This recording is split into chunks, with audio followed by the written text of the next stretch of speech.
kaugnay na balita, pinangunahan ni National University rookie Sam Cantada ang Lady Bulldogs sa kanilang ikalawang laro kontra sa dati niyang high school team na Adamson. Ngunit ano nga ba ang pananaw niya sa paglipat sa NU? Ang ibang detalye alamin sa eksklusibong pag-abante ni Jonas Lavarias. Sports Now. Sports Now. Exclusive.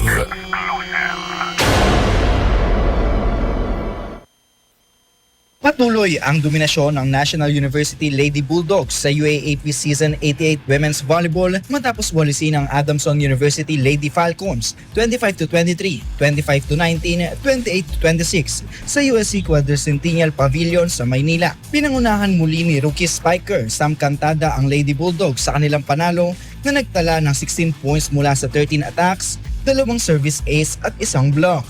Dagdag pa rito, mayroon siyang 9 na excellent receptions at 5 excellent digs. Sa kanyang unang collegiate game kontra sa dating high school team na Adamson, sinabi ni Cantada na naging mahirap para sa kanila ang naging tagpo.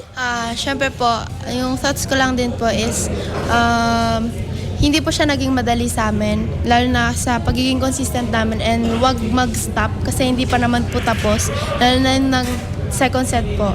Like, yun nga po, nagdikitan po and yung third set po, dumikit din po talaga. So, ano lang din po, another lesson din po sa amin na hindi po kami pwedeng tumigil hanggat hindi pa po natatapos yung game po ng 3 set po na panalo po namin. Binigyan din niya rin ang halaga ng pagtutok sa laro at team effort, bagay na tinitingnan ng batang Caviteña bilang motibasyon mula kay former NU star Bella Belen. Actually, wala naman po siya binibigay na techniques. And sinabi lang po niya sa akin kagabi, galingan ko daw po. So yan, ginalingan ko lang din po. Kung ano lang din po talaga yung matutulong ko sa team, yun lang din po talaga. Matapos ang panalo, napag-usapan din ang kanyang desisyon na paglipat sa Hawkson.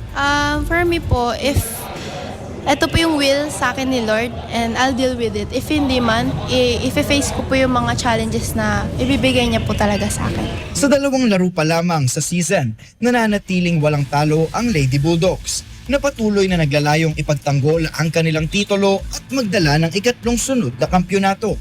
Ako, si Jonas Lavarias, Abante Sports, Now na.